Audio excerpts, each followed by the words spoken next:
Good morning and welcome to Crack the Mic podcast with Agent of Change, DeCorey Davis. And this week's segment is entitled Gone Too Soon. Oftentimes, we'd like to focus on the victim when tragedy strikes a family, like in the case of a homicide. But we never take into account the grief that the surviving family members endure as a result of the broken pieces that they must put back together again in order to live moving forward. And to help me further this discussion, I have a very interesting panel that includes a dad who lost his son at the age of 20 years old, days after his birthday due to a senseless drive-by that resulted in his death.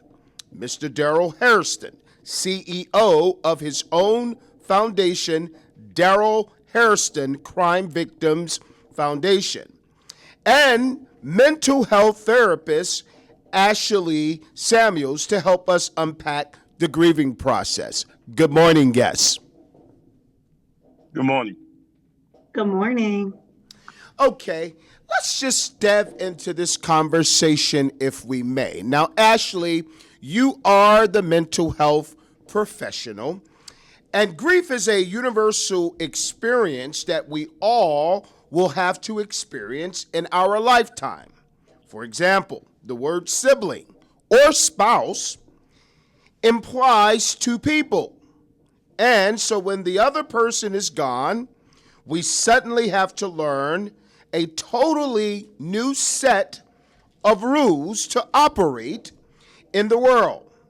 The we, quote unquote, is as important as the you, quote unquote, and the me, quote unquote.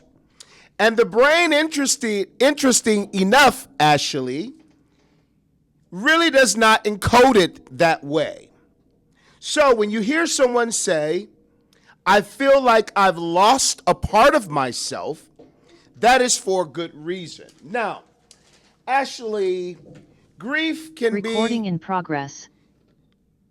Grief can be a burden, but also an anchor if you let it, a lot of people say. So let me ask this first question to you, Ashley, if I may. Is it common for people who suffered from a death of a loved one to have trouble with eating, sleeping after their loved one has died? Thank you for that question. I think that that is definitely normal, but I think that one thing that we have to remember is like grief is different for every individual. So there's one quote from Earl Goldman that really resonates with me. He does a lot of work around grief, and what he says is that grief is not a disorder, a disease, or a sign of weakness. It's an emotional, physical, and spiritual necessity. It's a price we pay for love. The only cure for grief is to grieve. Right. And so if we thinking about like the statistics in Baltimore, the statistics around the U.S. in Baltimore annually, not in Baltimore, I'm sorry, in Maryland annually, 700 people are killed due to gun violence. Right, 321 people die on a daily basis from gun violence in the United States. So those are a lot of surviving family members that experience grief. Me and Mr. Harrison are two of those people who have experienced that. And so it can be excessive sleep or lack of sleep, it can be excessive talking or completely shutting down, increased reports at problems at work, whether it's around productivity, diving too deeply into your work, not diving enough into your work, behavioral problems when you're thinking about from the child's perspective, a loss of interest in hobbies, engaging in high risk activities, such as like speeding or having a preoccupation with guns, self-medicating through substance use, excessive worrying, feeling unsafe, nightmares, excessive like not being able to perceive reality as other people do. And then I think a lot of times we also forget about the physiological symptoms, feeling fatigued Absolutely. in your body, stomach aches, Right. nosebleeds, headaches. So it really depends on like how the person was before and what changes you see. Grief can look very different in a lot of different people, even within the same family, or people who are very close. So I think it's just very important to pay attention to those changes in the context, but all of those things are normal, and they are part of the grieving process. Absolutely, absolutely. Now, there's a saying where they say counseling rather is not the end all be all, but it's very important, right, Ashley? Yeah, I think it all depends on the person and it also depends on the counselor. A lot of people think that, oh, I'm going to go to counseling and things are going to be better. But there are so many factors that go into that. Are you and the counselor a good fit? And I think that there are a lot of other things that you can do to help yourself move through the grieving process. Some of those things are basic self care, taking care of yourself. Sometimes when people are going through the grieving process, it's literally hard to get out of bed, it's hard to take a shower, it's hard to open the Absolutely. blinds. So doing those daily living activities, it will help you give you some more energy, being graceful with yourself as well as the other people around you. You may have crying spells. You might have a beautiful day one day and then can't get out of the bed the next day. Be graceful with yourself. A part of therapy that's really helpful is to understand like what does grief mean, right? What is the difference Right. between grief and mourning? What to expect in this process, and also to have a safe or brave space to talk about it. To have somebody help you understand that a lot of what you're feeling probably is normal, and if there's something that is abnormal, well, let's work through that. Let's dig a little deeper. But the most important thing is to be able to release. And some people, they have they're surrounded by family or friends, and that is enough support system. Some people have to seek additional help, and no matter some people seek spiritual guidance. And no matter what you choose to do, what you have to figure out is like what is the best fit for you and your family. And if something is not working, try something else. Because over time, I am a strong believer that time does heal all. That doesn't mean that time will make the pain go away. It doesn't mean that you'll forget about the person or you'll only remember happy things about that person, but it does mean you'll learn to live this new way of living.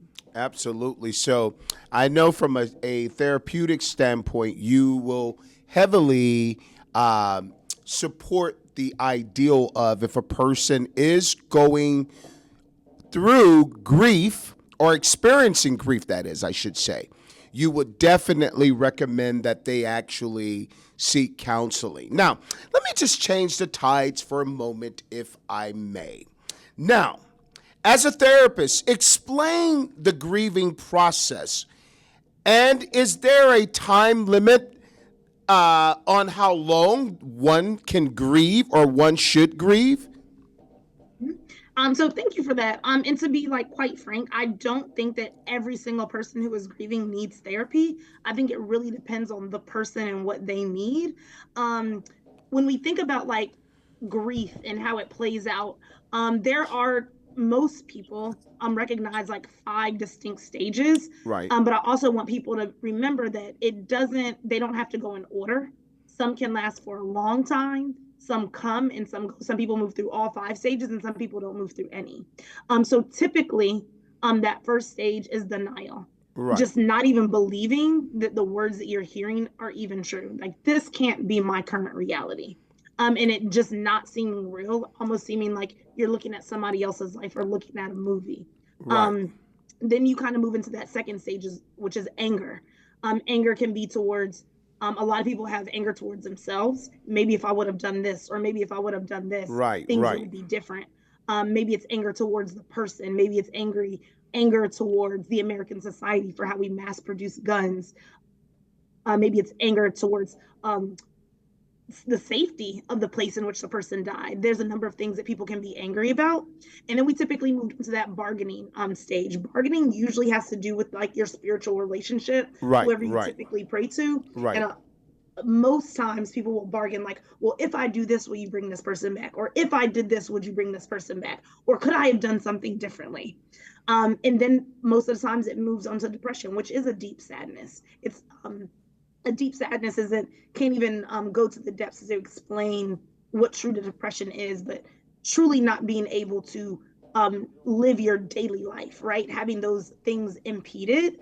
And then the final stage is acceptance, understanding that like, hey, this terrible thing happened. I wish that it didn't happen, and I'm gonna be okay. I can live through life. And I might have to do some things to help me live through this life. I might not like the way this life is set up now, but there is hope for the future. And so, like I said, those are the 5 distinct stages that most people recognize.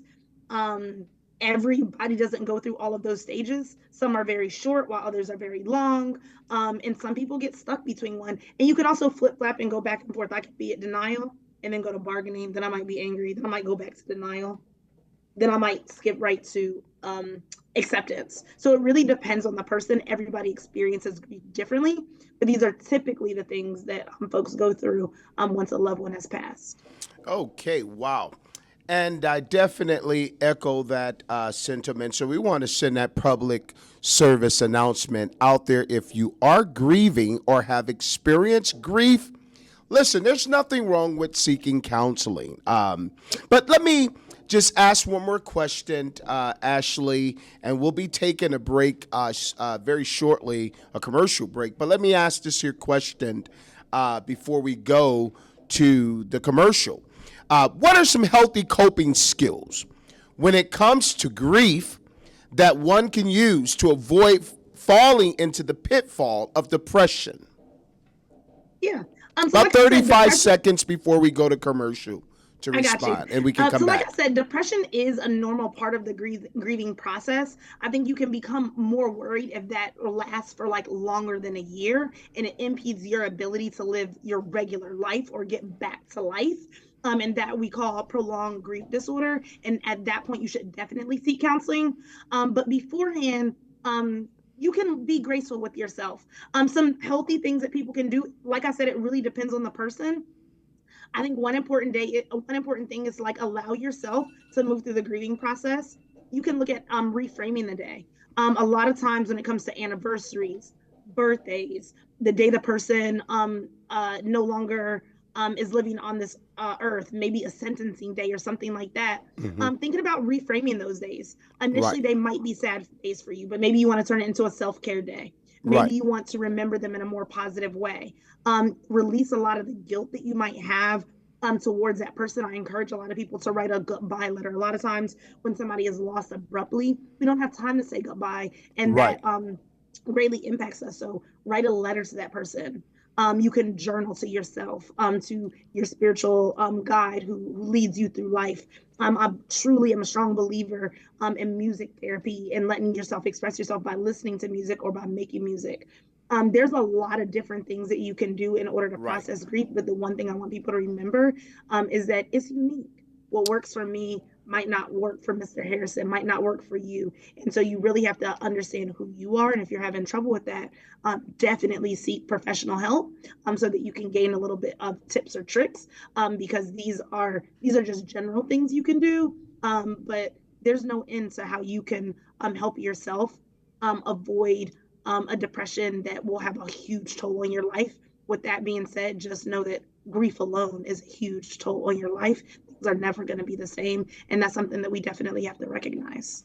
All right. I definitely echo that sentiment there, Ashley. Want to thank you. All right. We're going to go ahead and go to a commercial real quick. Just stay tuned. We'll be right back. At Immaculate Home Healthcare, we recognize the important role home plays in healthcare, which is why we are dedicated to helping you and your loved ones heal at home.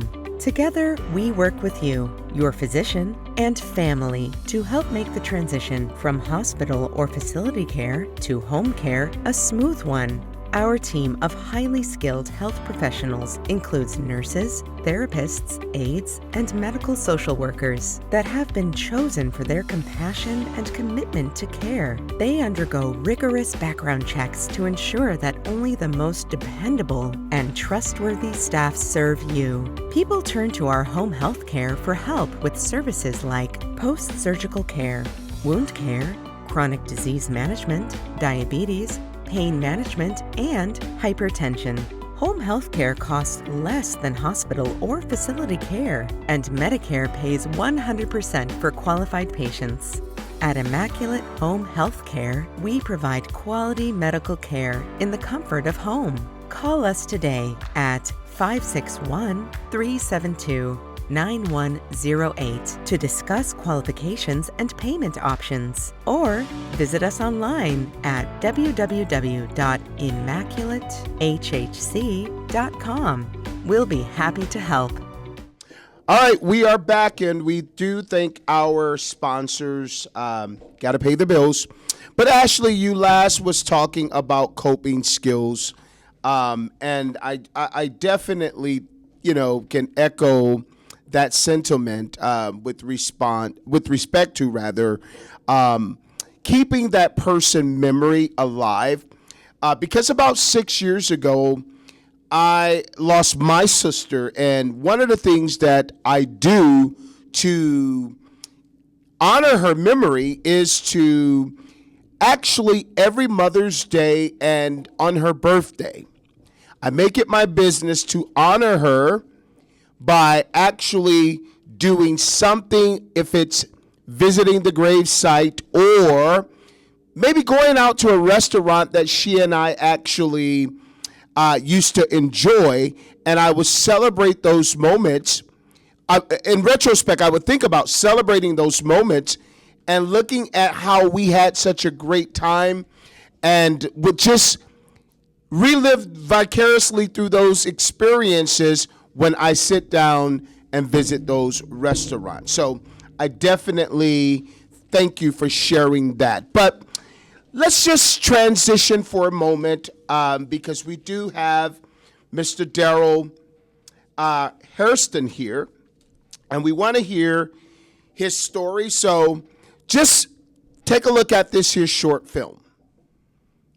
What seemed to be a normal day in the spring in the state of Maryland, where the birds were chirping and the sun was shining brightly, somehow turned out to be a very somber day that ultimately would change the very dynamics of this family. Because on May the 4th, 2016, at 9:30 p.m., Daryl Hairston Sr. received a phone call from the police department informing him that his son had been shot. But surprisingly enough, he had just spoken to his son 15 minutes ago, and his son informed him that he was going to a local corner store to purchase some items. And he asked his father if he needed anything, yet his father declined the offer and stated, "Son, I'll see you when you make it home." Never thinking once that it would be the last time he'd hear his son's voice. Consequently, because of the nature of the police call he received from the local police department, he and his wife hastened to the hospital only to discover that their son had expired. So, good morning, Daryl. Mr. Daryl Hairston. Good morning, sir. How are you? Good morning. I am great. Okay, so let me just ask you this question. How did you feel when you received that call that no parent ever want to receive, at least not in their lifetime? And please share the details that led up to that awful moment. Well, I felt devastated, frightened, scared. To hear that your child been shot is a shock that I can't even begin to explain. I can't explain.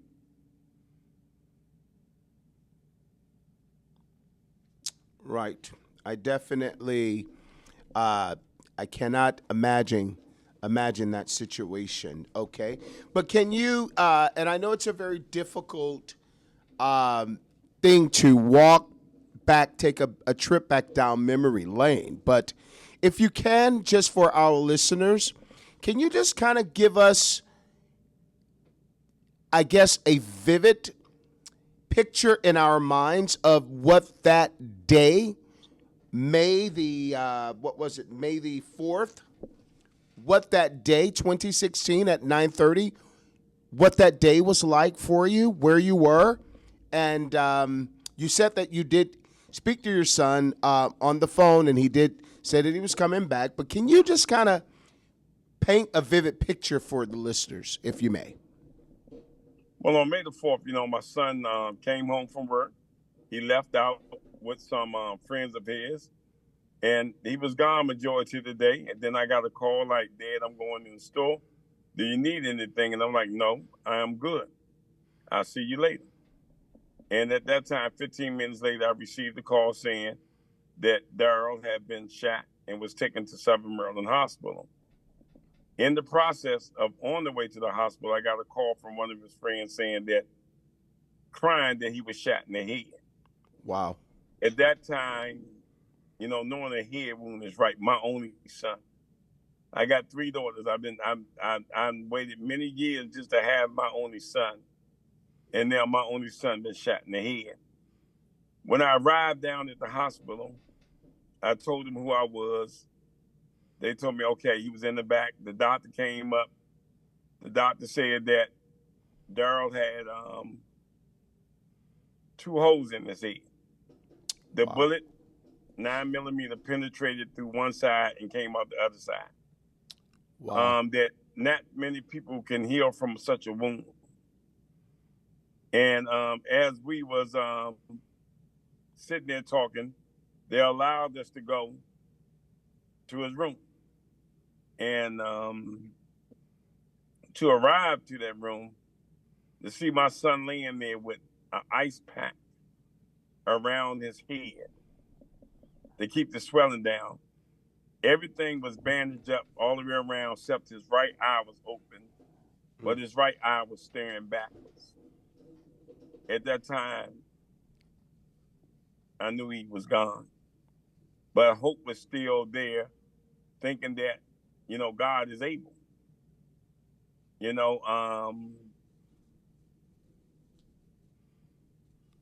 It was devastating. It was devastating to see your child in that form. And as the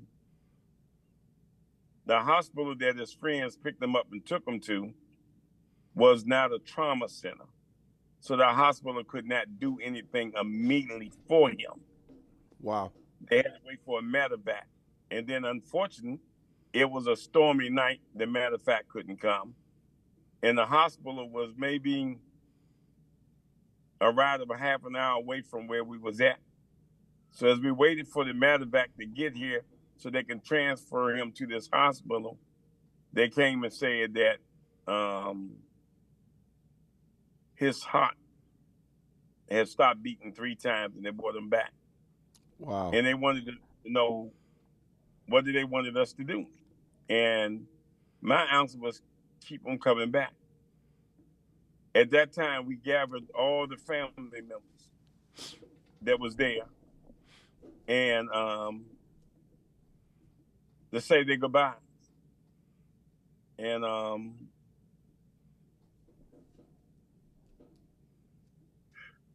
it was very painful. Only thing I can do is hold him in my arms. I held him and I just kept kissing him. And after everybody cried over him, everybody was saying their goodbyes. The most thing that devastated me the most, that when we all went to clear the room and I reached back to grab his hand and the police told me I couldn't touch him. He was homicide. Wow. Leaving that hospital that night was, without him, was the painful journey going back home. Knowing that I would never see him again until in that casket. Knowing that I had to say goodbye. even for after leaving the hospital, I was up for 5 days straight. Mm. I never went to sleep for 5 days. I had to drink bottles of wine in order to go to sleep.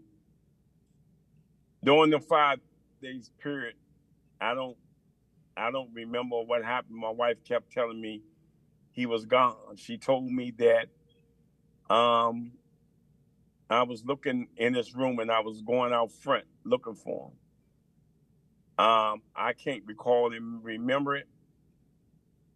Like I said, it is a painful journey, still is a painful journey. And just to see your child in a casket, it's rough. It's rough. Even up to the day now, I live between insanity and insane every day. But thanks to the grace of God that I can balance this through him. Because during the first 2 years, I was homicidal. Mm. I went to therapy and counseling. I was at a point in my time I was itching real bad. And I went to the doctor and I'm like, I take baths and why I'm itching? He said it was stress. He said Wow. stress was coming out your skin, Mr. Harrison. Wow. Wow. He was afraid for me because I was overweight man. And he was afraid that the stress was going to kill me. But it was devastating because they went to go lock his killer up the next day because of video and a credit card he used. But the killer escaped the police at that time.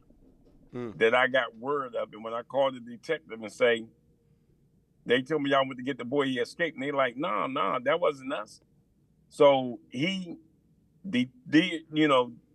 said that to me. But for 30 days, he was missing. Wow. But they found him 30 days later in Atlanta, Georgia. His family tried to hide him in Atlanta, Georgia. And I was inside of a jewelry store buying my wife a ring, a two-hearted ring with his name engraved in it. And the detective called and he said, Mr. Harrison. I was like, go ahead, Detective Flores. He said, I got him. He said, I got him right here. And all I can do was cry. And even while I was crying, the lady asked me what was wrong. And I explained to her. And we still friends today because she lost her son to gun violence 5 years prior to the day she met me.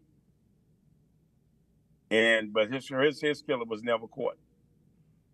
So during that process of the time, court hearings, bond hearings, he wasn't getting no bond. He was in there for murder. Right. But It was a year before we went to court. It was painful. A year before, I couldn't sleep at night. My sleep has never been the same. I'm getting back better. I was able to go to sleep on the drop of a dime. I worked night shift. I was able to come in, lay my head down now. I couldn't sleep. So I used to drink 4 to 5 bottle wines a day. Wow. Just to get 3 to 4 hours of sleep.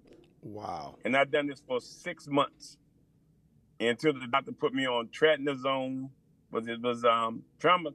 I forgot the name, but I know the one they put me on that knocked my socks off was Seroquel. Right. They put me on 100 milligrams of Seroquel to go to sleep, which did put me to sleep. But with that medication, if you don't complete the sleep, you're drowsy the rest of the day. Right. But I had to live through that because